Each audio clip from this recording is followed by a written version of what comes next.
Welcome everybody to season 2 of the Sticks and Stones Women's Talk Show under Hope Media. We are so excited to have you guys join us again for another season. We're pumped with the amount of shows and topics that we have planned for you guys today. So I just want to remind you, if you are new, the Sticks and Stones mission is to rebuild women one word at a time. And our motto is Sticks and Stones may break my bones, but his word rebuilds me. As a faith-based show, we are all about having these real conversations and literally being able to use the scriptures so that we can hone in and extract what it is that we can use, these tools and resources, so we can build ourselves up.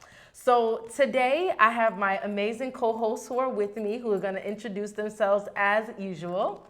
To my left, Eartha, glad to have everyone back with us and can't wait to see what this season we're going to kick off with. yes. Hi everyone, it's Maudalene. Welcome back. We're so glad you can join us again, and we just can't wait to dive in. So let's start. Let's do this, ladies. So season 2, episode 1. What are we talking about today? We are addressing what it means to be a holistic woman. Throughout this season, we're going to be talking about what it is to be holistic in mind, body, and soul. So the first thing we want to do here is to define the basic definition of what it means to be holistic overall. There's a psychological and medical term of what it means to be holistic, but we're going to deal with the layman's terms, the ABCs of what we understand and know. So you'll Google it, you'll probably see a whole lot of other stuff, but we're just honing in on a specific area of holistic, being holistic. And the definition of holistic refers to the healing of the whole person who is made up of interdependent parts. And that is the mind, the body, and the spirit. Basically what I kind of said in the beginning of the show. So we want to talk about what it means to be holistic women, because that's what we're thriving to be and striving to be every single day. So I'm going to just basically start off with asking this first question, Maudalene. To you, what does it mean to be a holistic woman? Please share with us and our audience, please. I think being holistic is being at peace with yourself, with God, and with others. At peace with God, you can do that by obediently living according to His word. At peace with yourself is really taking care of yourself and making sure that we don't neglect our own health and emotional well-being. But also at peace with others is having good relationships, striving to reconcile what has been broken and being involved in your community, and all of those things together helps make us holistic. I love that. Eartha, what about you? Well, you did mention in the beginning that holistic involves really 3 to 4 parts. Yeah. The body, the mind, the spirit, and I'm even gonna throw one more there. I don't know, this one probably can fit between one of the two, but even your emotions, But to be holistic, I think is keeping a balance of all 4. If you can balance all 4 out, because at times we focus on one, but we neglect the other. Yeah. You know what I mean? Yeah. So I think if you are able to keep equal balance of all 4 parts at all times, I think that's what the holistic woman strives to do. Yeah, definitely. I'm glad you said balance, because that was one of the things for me that I put down of what it means to be holistic. It's the first thing was kind of coming from the definition, where it says that, it refers to the healing of the whole person. So that word healing is showing that it's not past tense. It's a process. Healing is a present, it's a present tense term. And so what it means to be holistic is to mean that we're healing. It's a process that we're going through in order to be balanced. So healing to become balanced. So that's what I put in regards to us. And then I think what people may ask, like, okay, how do you become balanced? Like, what is the standard that we're using to know whether you're balanced or not? And of course, as a faith-based show, for us, we gauge our balance with what the Bible tells us it means, because we believe and understand that God created us, so He knows what's good for us. He knows what's perfect for us. So I think ours kind of definitely like intertwine, basically healing to be balanced and being able to be at peace with yourself. I love that, which is excellent. And so I think, that kind of leads to us really asking, how can we be holistic women? how do you get to that point? And then when getting to that point, how do you maintain that? How do you sustain staying in that state of mind and remaining balanced? What do you think, Artha? Well, I was looking at, when you look at life in general, I find that things normally fall in two separate categories. Some things either go naturally towards chaos or towards equilibrium, I'm calling it, right? Like, I'll give you an example. I find that most things that are man-made, like a computer, if you don't maintain it, it will just break down. You know what I mean? Whereas other things like temperature, if you put something in the room that's cold, it will naturally just go into what I call ambient temperature, where it all comes into an equilibrium temperature, right? So I find that things that are man-made, they go into chaos, but usually things in nature go towards a balanced equilibrium. In these four things, I find that they have a little bit of both. Initially, I think you have to put a little bit of effort in, but once you put that first step in, then the rest of it naturally follows. So for example, let's start with the body. In your body, the minute you start eating healthy, putting in an effort to eat healthy and maintain a healthy lifestyle, your body takes care of the rest of itself. Then it naturally just takes care. It's like your body's a little system. Same thing with your mind, your emotions. The minute you take the first step to take care of your mental health, the rest of you just follow. With your spirit, I say you put in 10%, you let God handle the rest. You know what I mean? So I found like with all four, you put in just one little bit of an effort, the rest of it naturally occurs, and then you gain that balance, basically. Okay. So that's how I would see how you maintain it. Put a little bit of effort and allow God to do the rest, basically. Yeah. I like this idea of, you having to put in the effort. Obviously, the place to start is with the Word of God, because the Bible really lays out for us how we should be living our lives and how we should be taking care of ourselves. But then now that you have that knowledge, you've read the Bible and oh, okay, I need to take care of myself. Once you take that initial steps, God will help you, will honor that effort that you're putting in to allow things, to get better over time. But it is an active process. I think we need to remember it's not just, okay, I put in my effort today and I'm good for the rest of my life. It is a continuous thing, is what we need to remember about maintaining it. And I think that's the importance, is kind of like what you guys said, is kind of putting in the effort, is that it is a process. So the first thing to becoming a holistic woman is to know, because it's a process, you have to be patient with yourself. To know that it's going to take time. Nothing that, grows and matures happens overnight. And I think we live in such a society that is so quick, get it now. It's just fast food with everything. And so when it comes to us putting in the proper work that we need to do within ourselves, we either get impatient with ourselves or we get discouraged because we're not seeing the results that we want to see in the moment. Like we put a deadline on when our growth should happen. And I think what it means to be a holistic woman is that you're always growing. You're always constantly learning. So you can't just be like, all right, by next year, I'm going to be this. By, 2025, I'm going to accomplish this. It's good to set those goals, but not to the point where it's going to discourage you if you don't get there. The question to always ask is, okay, now it's 2021. Where was I this time last year?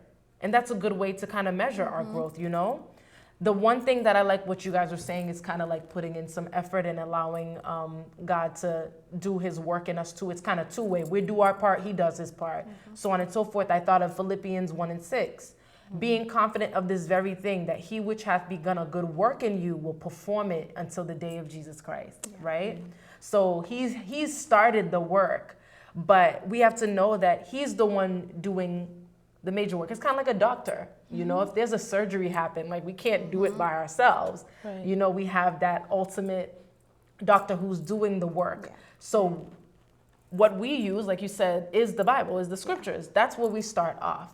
He started the work in us, and now we're using the tools that he left for us so that we can, we're taking those doses. Like once you leave the surgery room, like, okay, here's the medicine you need to take 2 doses of this today and 3 doses of that, etc. And that's us taking in the word and applying it. Right. So I just love what you guys said. You know, it's not just relying on our own strength, Right. but knowing that we have to rely on his knowledge and his strength, and overall the resource that he left us is the Bible. Right. Um, Right. And it's both, not just solely relying on him and doing nothing, or solely trying to do all of it by ourselves and not relying Yeah. on him. It's a combination of the two. So even with that, like, what would you say are some practical things in regards to kind of like what we said, you know, doing our part and letting God do his? What are some practical things that you can give sisters who are watching, like, okay, I do my part, but what is my part? What does that look like? So what are some things that come to mind for you guys? Well, I think, Madeline, the way you defined it, actually, you gave for each section, I thought was great.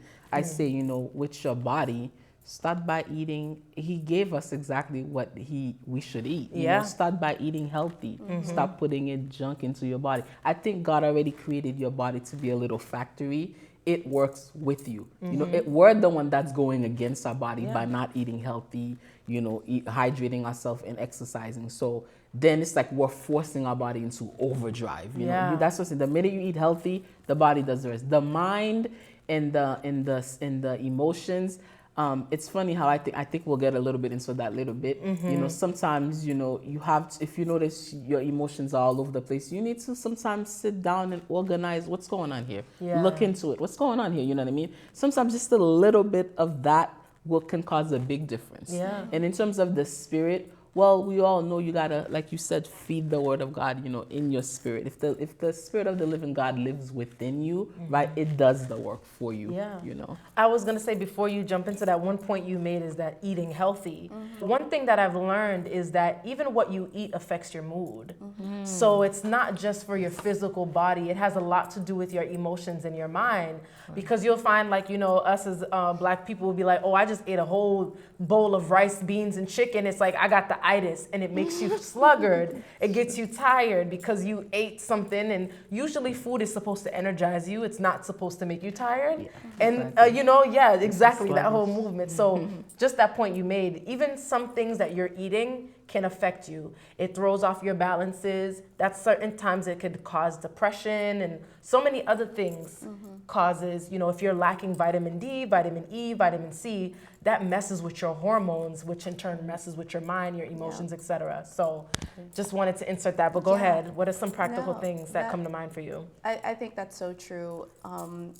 What we put in, whether it's food, Yeah, whether it's our environment, yeah, what we listen to, what we watch, the kind of friends that we have. Sometimes being holistic means allowing God to do the proper pruning and removing the bad stuff, removing the toxic stuff out of our lives. Or sometimes it's not even God, it's just you, Yeah. right? If you know, hey, you shouldn't go there, then don't go there. yeah. I mean, I understand there are some things that are really out of our control, but like we do have some level of control we do. over the things the places where we put ourselves, Yep. the things that we allow into our minds, the things that we allow into our bodies. Yep. And so those are areas where you can take that initial step to be holistic Yep. and make sure that you're taking in the good stuff and keeping the toxic stuff away from you. Yeah, and the fact that you said that was actually my second point, is that the process, one of my points is how we can become holistic women and maintain it and sustaining it is basically acknowledging our flaws, our shortcomings, and our weaknesses. Because first you have to acknowledge the fact that, yo, I'm messed up, I need help, you know, I got some issues, I'm not perfect, you know what I mean? And so when we're able to, you know, highlight some of those areas, then that's right there is a major step. It's kind of like what you said. If you feel like your emotions are all over the place, sometimes you just need to pause, like figure out what's going on. What's causing me to feel this way? Why am I feeling this type of way, et cetera, et cetera. So really self-reflecting. I was talking to my husband and he was kind of saying the idea of maintenance is what we have to think about. Is like an example is buying a new house, you know? Once you buy the house, yes, it's nice, you furnish it, etc., but you gotta keep cleaning it, sweeping, wiping down because dust collects over time, et cetera, et cetera. It's the same thing with our physical body. You know what I mean? Like, if we're not having any self-care, then we're not maintaining being mentally healthy and spiritually healthy as well as physically healthy. And I know later on down we have somebody that's going to be coming in who's actually a psychologist, and she works with people on a day-to-day basis and talking about all of these areas. So I'm really looking forward to that when we talk about mental health, which is something that's really shunned in our community. So I'm really looking forward to that conversation. But that's what I said, and it basically piggyback off of what you said, is really self-examining so that you can remove those toxic areas, you know what I mean? Because like, we know ourselves at the end of the day. Like, yes, God created us, but who knows us better than us? Of course. You know? But so with that, you know, I think when people think of the word holistic woman, what it means to be a holistic woman, I think people may think or believe that that means perfection. Well, first of all, that's not true. It's not perfection. Tell them. And I think we have to learn to be okay being imperfect. Like, we're never gonna be perfect this side of heaven, and that's just something we need to learn to accept and understand that it is good, you know, to be a work in progress, and to strive for that. We use the term continuous improvement in business, but that really does apply to our lives. And I know sometimes, like, people might think it's discouraging, like you mentioned, having a goal and then not achieving it. But I think two things about that. First, don't be too attached to your goals, because you have to be willing to let God adjust those goals as he sees fit. But then the second thing is that maybe your goal should be that continuous improvement, that process, making your holistic self or maintaining your holistic self a habit. So it's not just about, oh, I'm going to achieve this thing in 5 years, but rather every year I want to see myself get better in this area. I want to see myself develop a stronger relationship with my children. I want to see myself become a kinder person. And little by little, that change is going to happen, but there's no end goal like, oh, okay, I gave a compliment to somebody. Check. I made it. Yeah, and we shouldn't be living our lives like a checklist. like check boxes. It's all about, you know, constantly, I don't want to say improving ourselves too much, but it's all about allowing God to do that lifelong work of transformation and sanctification. It's funny you said that. You said not being so stuck to our goals and leaving space for God to do the work. There's actually a scripture that came to mind when you said that, is that I think it's and I think it's in Psalms, but it says like a man basically plans his ways in his path, but it's basically God that, you know, directs him at the end of the day. I chopped it up, y'all. Sorry. But that's basically what it's basically saying. Like a man makes plans on his own, but at the end of the day, you can make all the plans that you want. It's God that's gonna, you know, direct your path. Man proposes, God disposes. Yeah, that happens. Especially if it's not in alignment, you know, and it's okay. Sometimes we may feel like this is the direction he may be trying to, you know, bring us to, but hey, it's okay that there's mistakes, but kind of redirecting us back to the path, you know? What would you say as well? Like if somebody's like, well, you know, it sounds like being a holistic woman means to be perfect. Like, what is your thoughts on that? What would you say? We know perfect does not exist. we serve a perfect God, you know what I mean? But in every single day that I'm noticing how perfect God is, as you mentioned, I'm noticing how imperfect we are, you know what I mean? So, but it's so funny, one of the questions I think, Woodlyn, you posed was, well, if we know a holistic woman is not perfect, you know, sometimes somebody will even say, why even try then if we would never reach perfection, you know? I think that was a great question.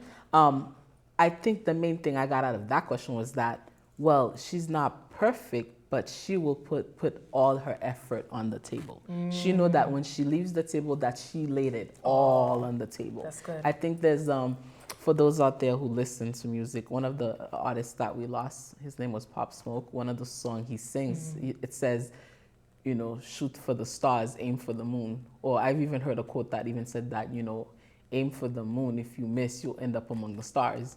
I think what it's trying to say, same idea, it says that you're going to shoot as far as you can go, even though you will never reach that far. But because you're shooting as far as you can go, even though you don't make it, but wherever you end up, it's still among great because you gave it your all. So I think with this holistic woman, she knows perfection is not attainable, but she's still going to go all the way. Yeah. Which I wanted actually to ask the question, is for example, like we think of the Proverbs 31 woman, because to me, when I read the Proverbs 31 woman, she seems perfect to me. Everything you could ever want in a wife and a woman, there she is. I'm like, well, is the holistic woman the Proverbs 31 woman? For sure. I would definitely agree. The reason why I would agree is because we had said earlier that for us, our balance is the scriptures. That's our standard. So if it's written, this is what God is telling us. This is what you need to strive towards. You know what I mean? And so what it means to me also is that the scriptures is whole. It is holistic. And in order for us to really measure, it's kind of like the scripture talks about us looking into the scriptures as a mirror so that we can see it. It shows us ourselves, and it shows us when we look in a mirror, we could say, oh, wow, this is wrinkled here. Or I got a little cut here, or I got a little crumb here.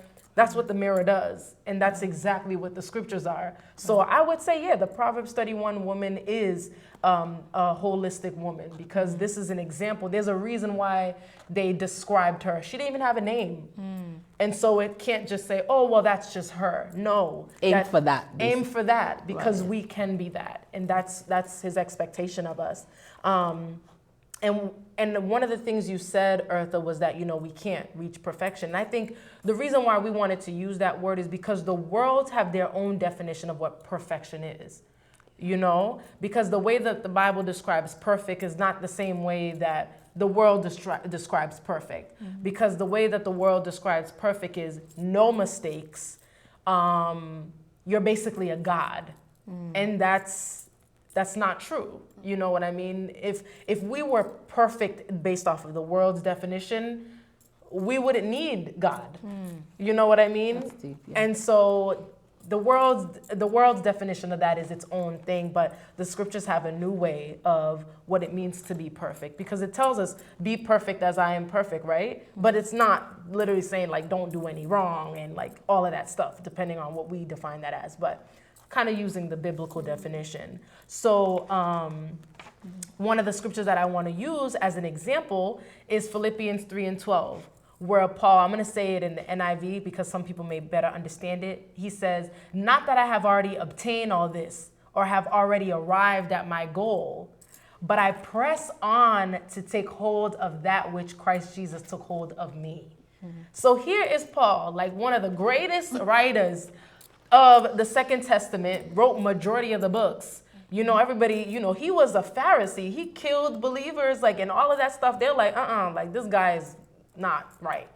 But him himself, he was like, I didn't reach my goal. And when we read about Paul, we're like, wow, like he's phenomenal. Like who could be like Paul? But he himself, in all that he accomplished, he's like, I haven't obtained everything. I haven't reached my goal, but I keep pressing on, right? And that's the thing what we were saying. As holistic women, we're striving and pressing towards that mark of that Proverbs 31 woman. Aim for the moon. Yes, aiming for those stars, basically, in a sense. Yeah. Exactly. It's funny how we said it, but we said it different ways, saying the same thing. Exactly. And so it's like, for me, I don't know about you guys, but when I read like scriptures, like when Paul says stuff like this, or there's another scripture that he says like, the good that I want to do, I don't do it, but what I don't want to do, that's what I find myself doing. It's kind of like you find comfort in that. For me, I find comfort in scriptures like that, because it shows that, wow, like he's human. Exactly. And so are we. Yeah. But and God understands that what he wants to see, though, is our heart. A broken spirit and a contrite heart, to see like, yeah, this person is really genuine and striving, right? A righteous person falls 7 times, but he gets back up. Right. So it's that's showing you that process again. Right. working towards being holistic. And so with that too, one of the things that I wanted to, kind of the last thing that I wanted to kind of get into is basically trying to be holistic, but certain times people feel like they're in a toxic environment, while we're kind of wrapping up, like what would you say to somebody who feels like I'm trying to be whole, I'm trying to be holistic, I'm trying to do the things that I feel like is right to do, but everything around me is toxic. Like, how do I overcome that to become who it is that I'm striving to be? There's many things. There's a couple. Well, knowing that, because I know nowadays a lot of, young women who don't even know who they are yet. Everything, actually, I think we mentioned in season 1, everything they do, they base it around a guy. You know what I mean? They do everything. Oh, I want that guy, so I'm gonna reshape myself. We all know that causes so many issues, low self-esteem, whatever. Yeah. But I think if you're trying to be holistic and then your environment is not holistic, I think first of all, a lot of the environment we're in, and I think Maudlene, you mentioned it, you put yourself in that environment. So first thing I would say is stop putting yourself in toxic environments. Yeah. That's the first thing. The environments that you have control over. Exactly. Yeah, that's what you were saying. In fact, you will find that when you're in situations, most of the time you put yourself there. That's true. But let's say, the 15% of the time that you didn't put yourself there, right? If you find yourself in an environment and you don't have any control over it, I think that it serves two purposes, right? You were placed there as a catalyst where you are gonna force change into the atmosphere, right? Or you're either there, I call it, for your metamorphosis, where the environment is meant to affect you. Okay. So either you're changing it or the environment is changing you, right? Going deep. If that's the case, then I always say the only thing you can do in either case, because the Lord holds the blueprint, you have to go back to Him, right? Whether it was there to change you or whether you're there to change it, you have to go back to Him. Okay, Lord, now that I'm here, obviously I'm not leaving this environment because you have me here almost stuck in a way. So what is it that you want? What's the next step? Yeah. Because He's forcing you. Sometimes He forces you into a stuck position so that you have to come back to Him. Because it's like, okay, you haven't been talking to me. I'm going to force you to talk to me now. So let's put you in a situation that you cannot get out of until you consult me. So I think going back to Him and keeping constant communication with Him, is important. What would you say? And I think we seem to think prayer is such a cliched answer, but it really is a real answer. Like you said, going back to Him. I know from my personal experience, I have found myself in a particular difficult environment on 3 separate occasions. The first time, I didn't even realize it was toxic. The Lord pulled me out without me even asking. And it was after the fact I'm realizing, whoa, that was really bad for me. The second time, I was aware of it. And I asked God, please get me out of here. And He did right away. And then the third time, I asked God again, get me out of here. This time it's like, no, I placed you here for a reason. And so ultimately, like you said, you go back to the Lord, and if He sees that this is too much for you to handle, because He knows what you can handle, He will remove you from the situation. But if He doesn't, know that there is a reason, and He will strengthen you to get through it. Yeah. And I like what you were saying basically too. Like sometimes you're there for a reason. So certain situations, sometimes it's not an actual place. It doesn't have to be a physical place, but it could be a season in your life where you probably short on money, or you probably got to live with a friend or a family member. You probably don't have a car at the moment. It's broken down, so you got to take the bus for a season. Being in a toxic environment doesn't have to be a physical place, but it could be just a mental state. It could be something that, like Eartha was basically saying, it's a time and a place that you have to be in so that you can grow. You know what I mean? Maybe, it's to strengthen your mind, your emotions, et cetera, et cetera. You may not like the state of where your life is in, because we're talking about being holistic, and you have to take that time to be like, you know what? This is where I am for this moment, so there's something that needs to be sharpened in me. So with that, I also wanted to basically say, at the end of the day, everybody is around toxicity because we live in a fallen world, so we'll never be able to escape it. If there was an island that everybody can go to for everything to be perfect, trust me, that island would have been overpacked, okay? So at the end of the day, there is no place. You'll always feel like you're around something that's not your ideal situation, so we should never use that as an excuse. With the examples that Maudline and Eartha use with prayer and understand like, hey, that's just where I'm at right now. This is just the season. So I have to be there for that time being. Do that. But what's important is that no matter season, no matter place, whether it be physical, mental, emotional, spiritual place that you may be in, you always need a filter. Just because it's toxic or you're in a toxic area doesn't mean that you have to take it in. That's one thing, because you were saying certain things we don't have to take it in. Secondly, the other thing you have to know is that there is help. You can seek help. There's certain times, certain things are too much for you by yourself. That's why the scripture says iron sharpens iron, and we need each other. Yeah. So sometimes you just have to seek out professional help about something. It's not embarrassing. It's not, a negative thing, but you just gotta seek help so that you can find certain ways to maneuver around certain situations. You know what I mean? So that you're not forcing yourself to be like, well, I guess I have to stay here. No, get counsel, because maybe somebody can see something that you can't, to be like, you know what, actually, here's what you can do until, or to make some changes. Don't forget, please subscribe to our YouTube channel, Sticks and Stones Women. There is also a link to our Facebook page in the description box. Definitely. And we would love to stay in touch with you. Awesome. Right, and I'm glad Maudline mentioned Facebook. In fact, when all of our videos come out, we always link it on Facebook, remind you an episode. So do remember to subscribe to our Facebook channel, Sticks and Stones. It's Sticks & Stones, because otherwise you're going to find a bunch of other groups. And watch for our logo as well. That's how you know you landed on the right page. And subscribe and you'll get all the information. So thanks again, guys, for joining in on the conversation. We're so excited that you always tune in. For our consistent watchers and for our new viewers, welcome. I hope you enjoyed this show. And if you want to get in contact with us, our email will be at the bottom of the screen. It's sticksandstoneswomen@gmail.com. So we hope that you guys will definitely share some of your thoughts and input with us. We're always open to hear some feedback. I hope you guys were really encouraged by this episode.